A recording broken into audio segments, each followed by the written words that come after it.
Welcome to this panel on how to detect and prevent greenwashing. I am Gianfranco Gianfrate, professor of finance at EDEC Business School in France. And today we have three very distinguished speakers for this panel. We have Gabriel Makhlouf, who is the governor of the Central Bank of Ireland and member of the governing council of the European Central Bank. We have Alessandro Deri, who is a senior policy officer at the European Securities and Markets Authority. And we have Crystal Jiang, who is the head of ESG at Ping Hang Group, which is clearly one of the largest financial companies in the world. So welcome to this session.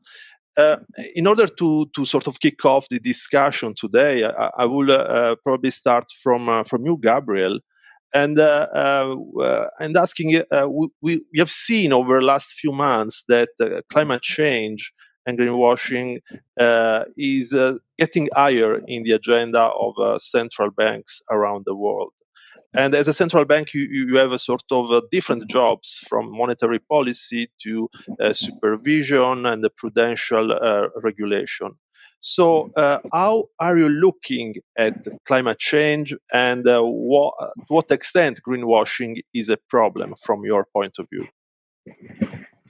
Well, thank you very much, and welcome to your listeners and to the other colleagues on this panel.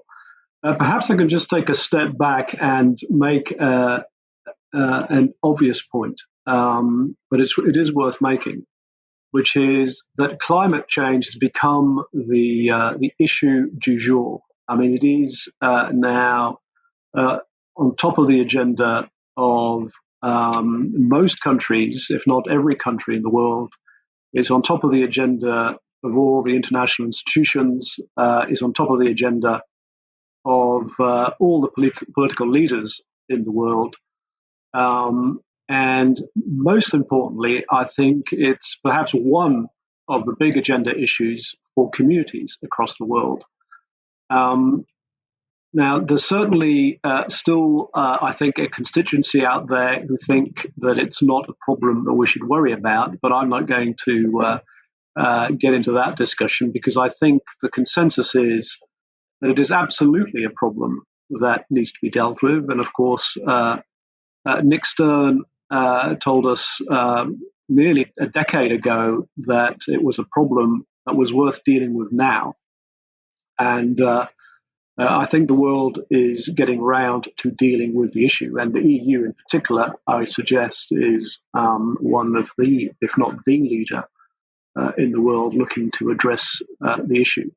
So within the Central Bank of Ireland, we have, you mentioned that I'm a member of the Governing Council of the ECB. I mean, we are a central bank that, in my capacity at the ECB, obviously deals with monetary policy issues.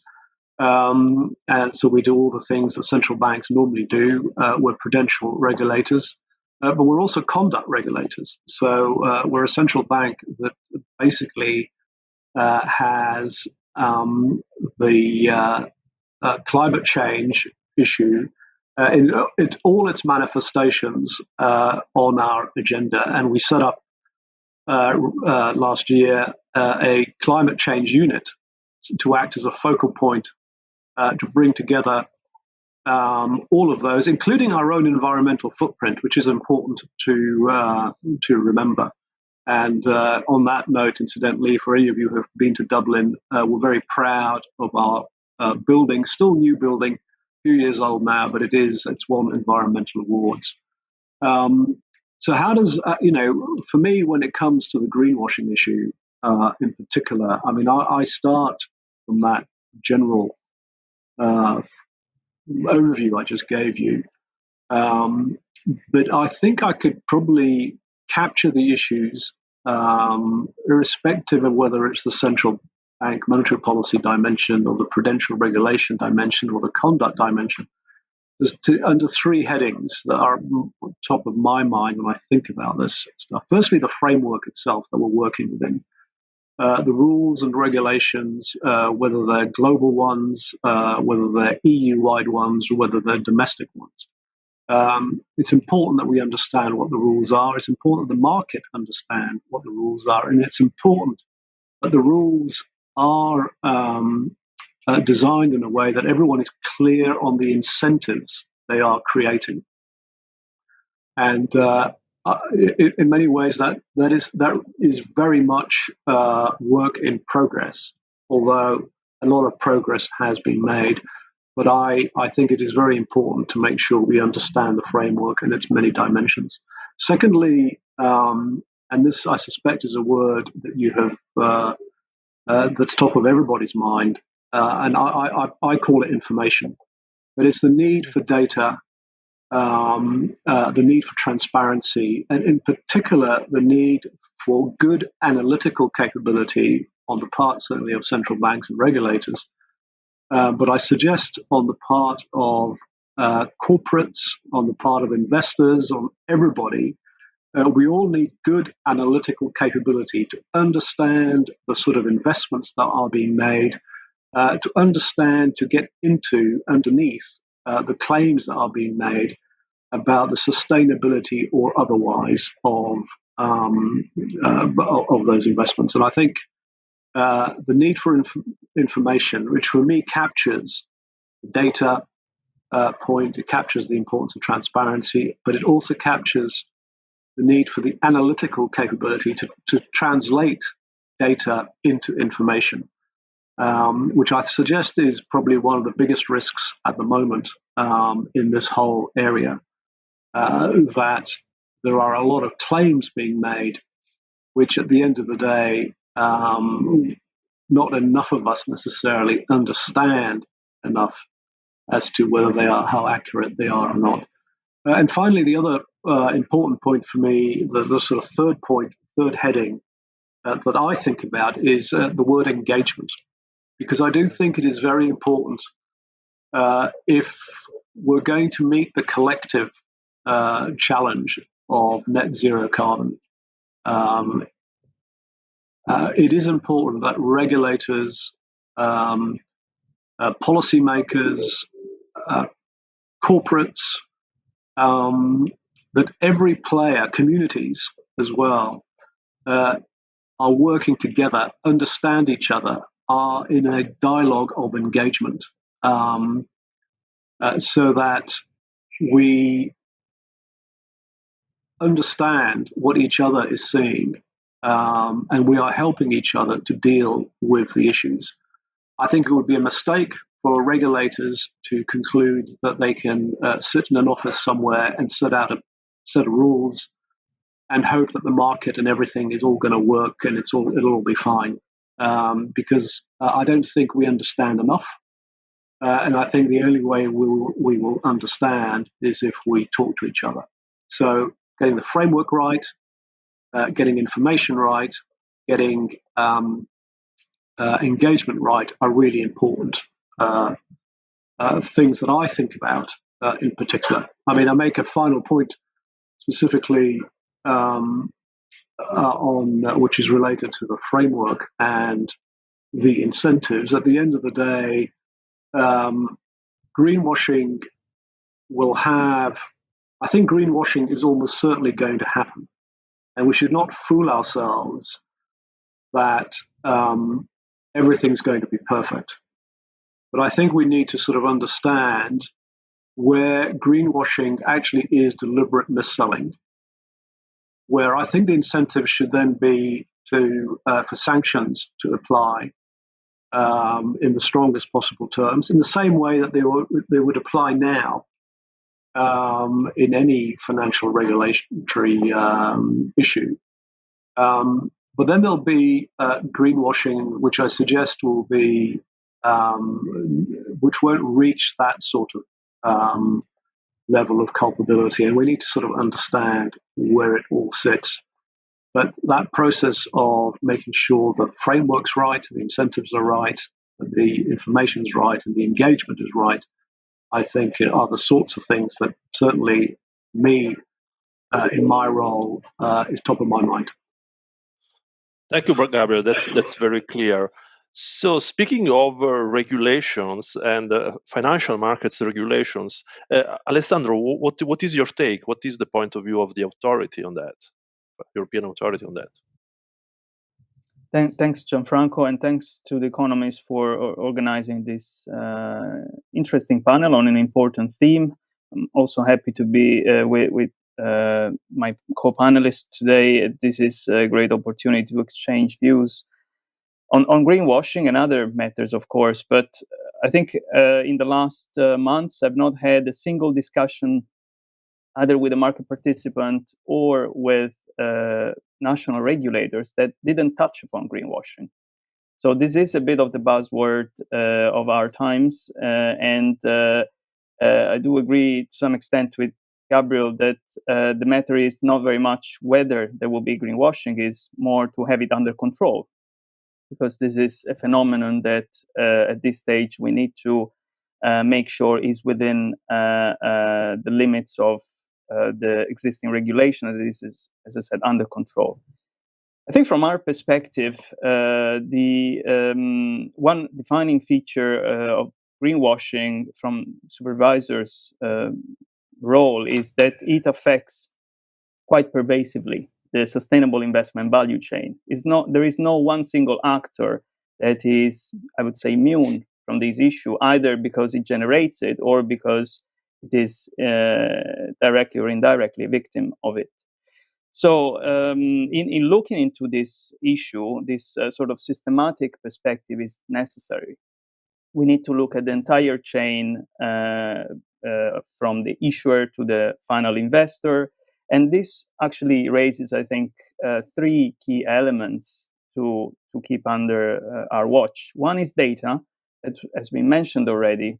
The quality of data is of paramount importance to ensure that what is delivered across the investment value chain is ultimately sound and is reflective of the underlying sustainable substance of what is being sold to investors.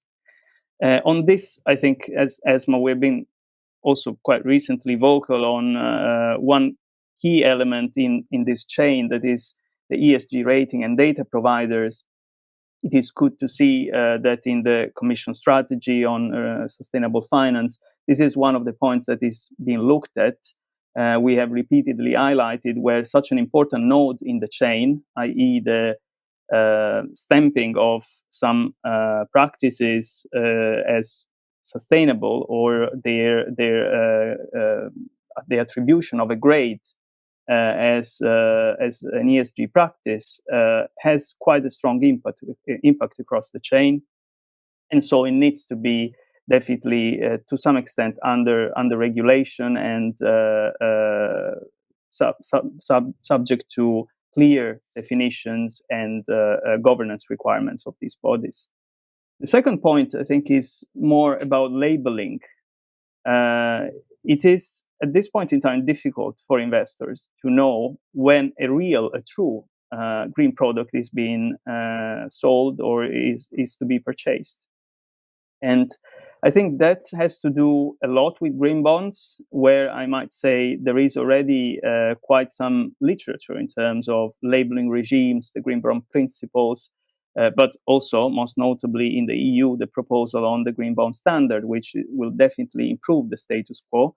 But still, what we are observing today, and this is something that I encourage our listeners to look at ESMA's Trends, Risks and Vulnerabilities report that was published just at the beginning of the month, is that the issuance of green bonds is increasing, continues to increase, but also, and a bit surprisingly, the share of unlabeled green bonds increases. So that means that it still is, I would say, a rather small proportion, but it doubled in the last months, up to, I think, something around 8%.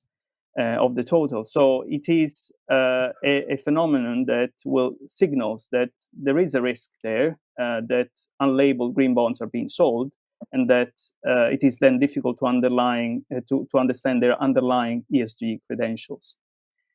The third point in this greenwashing assessment from our side has to do obviously with transparency. That links to data, but is, if you wish, the public face of data when the issuers, but also investors, have to comply with disclosure obligations to make sure that their sustainability profile and the sustainability profile of their investments becomes visible to the final readers of public reports or the final investors.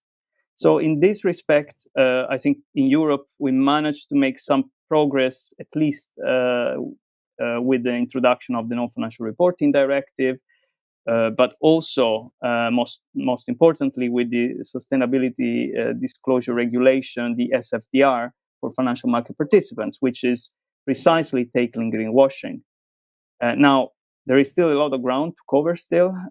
We have the corporate reporting, sustainability corporate reporting directive that is now a proposal that is out, and that will definitely improve all the issues that have arisen under the non-financial reporting directive.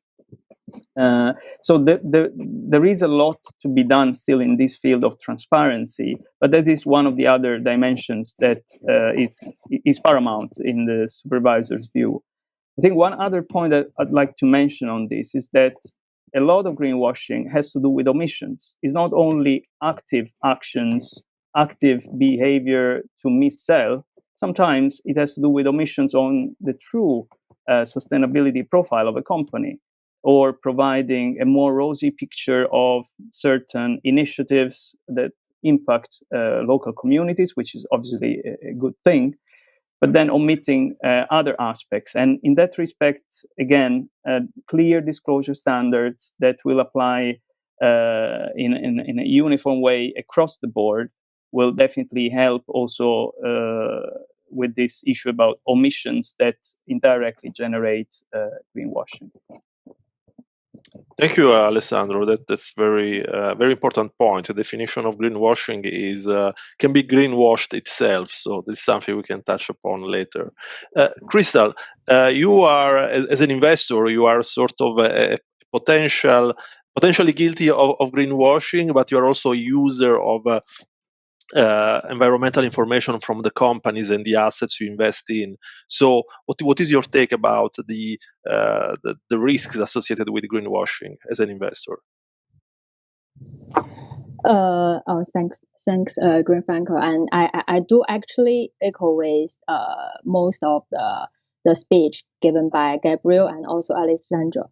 And actually, as a financial institution, or we are also an issuer, both on Hong Kong Stock Exchange and also Shanghai Stock Exchange.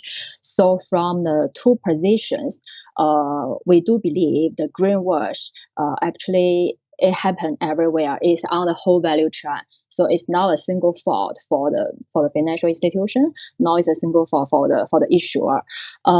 Maybe the kind of situation or the facts in China is a little bit different from EU, because if you are talking about green finance or other ESG, I personally believe EU has a kind of a decade, all around 10 years ahead of China. So before I want to talk about what is the actual greenwashing in China, I want to give you some little information about the current situation of green finance or the ESG finance. So let me talk about the green finance in China. So Chinese green finance actually has a long history before we have the concept of ESG. Because when you talk about ESG in China, maybe we only have a history of less than 5 years. However, for green finance in China, we have around I can see more than 15 years, because everyone know in China like we have the green catalog. The first edition issued by NDRC, I think the time is around 2015. So for Chinese green finance, we do have a kind of guideline from the regulator, and after the year of 2013, the green credit the scale of the nation's green credit doubled.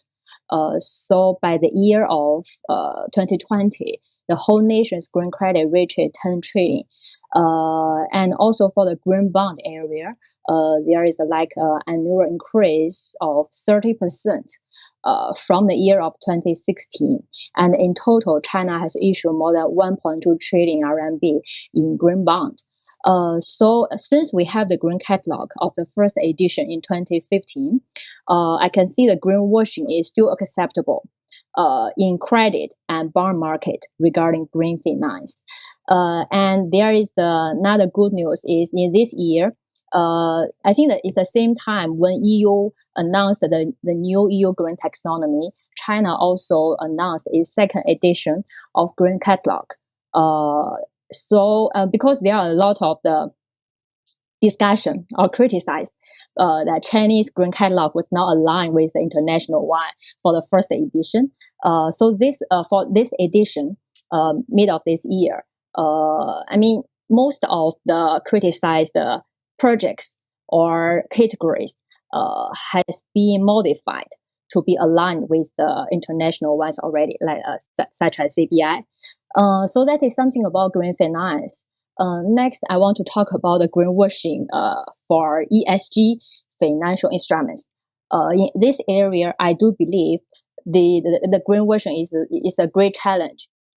If you look at the public, we have around 180 ESG themed fund. So the scale is around 300 billion RMB. However, when we look back, such as 1 year ago, in the mid of 2020, there are only 100 mutual funds, and the scale is also less than half of the 30 billion RMB right now. And most of the fund we can see is e-sector. It's because green finance has long history, so it has the influence on the public market, the secondary market as well. So most of the fund is environmental fund. And China has started to have the pure ESG fund from last year. And from this year, we have seen the first ESG ETF on the market. So you can see the whole market is going to be more professional on ESG. The reason why, because at the beginning, I say the ESG financial market, the kind of greenwashing, this problem is really, more worse than green finance in China, because in China we don't have the SFDR as EU has already have. So the ESG financial instruments definition is blank. We don't have the definition now. So all the kind of ESG fund, they are mostly active management mutual fund. So the philosophy or the mandate was actually determined by a fund manager. If they claim it's an ESG fund, then it is. So we can see a lot of the alcohol, this kind of shares, take the big percentage of the ESG fund in China. So there are a lot of greenwashing here. And also for the issuer side, because we all know the ESG disclosure among the issuer is not sufficient. Let's take the CSS 300. CSS 300 is like the S&P 500, which are the best of the best in China among the issuers. There are only 85% got their ESG disclosure, and 15 among this 85 has a third-party assurance. So you can ESG is also not very adequate. However, from my side as the investor, we do believe investors playing a bigger role towards greenwashing rather than the issuer, because you are the kind of, because I think a very good point is the investor, you should translate the data into information. So to prevent greenwash, we do believe the investor should translate the data given by the issuer, whether it is real or not, into the real information to prevent greenwashing happening in China. And my last point is maybe it's also just personal comments on greenwashing. The reason we have greenwashing in China, or you can call it a green bubble, is because everyone is paying attention in this area, right? If there's no bubble, there's no washing. That means the topic is not okay. It's not important, as a common sense. So maybe in China, it's an emerging market, and green finance is also don't have a long history. Maybe we can give some space on the market to have the kind of space to do the green bubble. And I mean, next time, not next time, next stage, then the policy maker or the regulator can play with some penalty and also the incentive. But also you have to balance penalty and incentive to remove the bubble. Then the market could go as a normal way. Thank you, Crystal. The green bubble is probably going to be the topic for the next decade as a potential real threat for financial markets. Gabriel, I have a question for you. So when we speak of greenwashing, we typically think of large listed companies that misreport their environmental footprint. But you, as a supervisor of the banking system, you are in a different position, because you should also consider the kind of companies the banking system is exposed to, and in large part they are private, unlisted small companies. So when the European Central Bank is going to potentially sort of implement a stricter regulation about the reporting and the disclosure of the exposure of the banks to climate risks, that is going to be potentially a problem, a practical problem for many banks. What is your feeling? Do you think that the banking system is ready to quantify their exposure to climate risks, or we are still far away from that?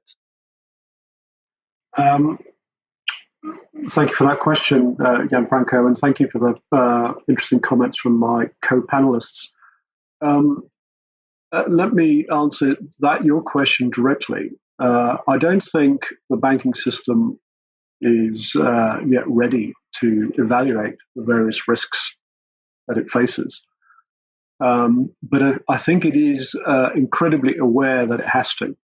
So I think we've moved from, perhaps a decade ago, thinking this was an issue that was sort of on the distant horizon, to one that everybody's very clear that they need to do it.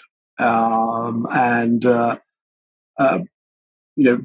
the ECB, we have started to make that clear to the institutions that we supervise. I mean, in Ireland, we're about to send a clear letter of expectations to all our regulated firms. So I think, I don't think they're ready to completely evaluate and measure the risks and the challenges that they have, but I think they're completely aware of the need to have to. And I also think that they are increasingly cognizant of the challenges they'll face around the issues of greenwashing. Because some of these institutions that we supervise, they'll be key players. In some cases, they'll actually be investors themselves, and in other cases, they'll be lending into the system to support a particular investment. I mean, the Central Bank of Ireland actually is also an investor. I have to think about my own balance sheet and where my investments are and how they meet the standards they need. At the ECB, we started, one of the conclusions of our strategy review was to embark on what I would say is a major action plan on climate change, which the fruits of which will be seen over the coming years. So I think the system, the financial system, whether it's banks, insurance companies, which are probably ahead of banks in terms of understanding the risks that they face as a result of climate change, never mind the risks that they face as a result of investing in financial instruments that may lead to greenwashing. I think we all now know the job we need to do.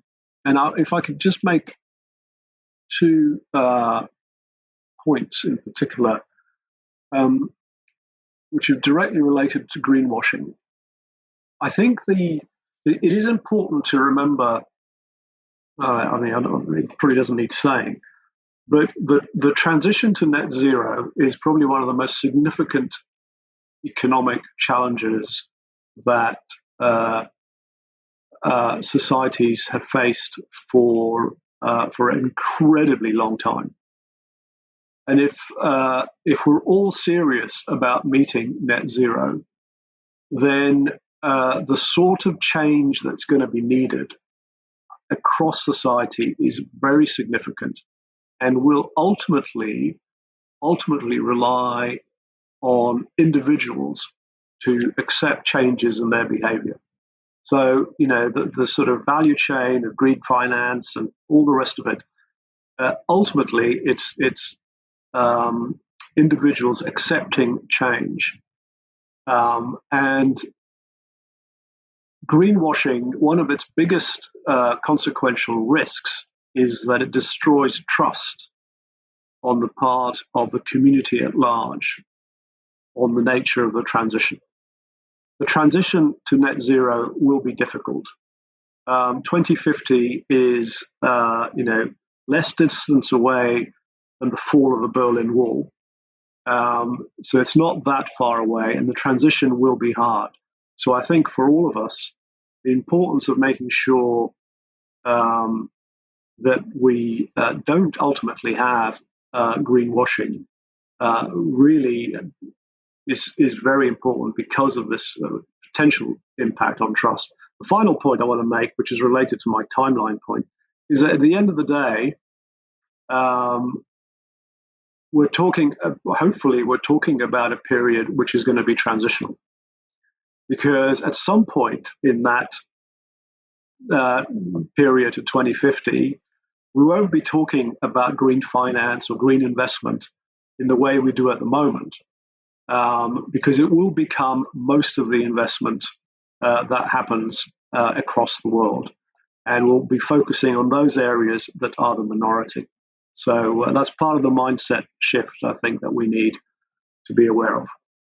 Alessandro, in your professional past, you worked for an accounting body, and part of the greenwashing today is probably possible because there are several competing accounting standards to report about environmental and sustainability footprint. What is your take on that? Do you think that we need more convergence? We need something different in terms of reporting standards? Thanks. Yes, I think the challenge of our time that we just discussed is a global one. So it's I think fair to say that we need a converged solution across jurisdictions.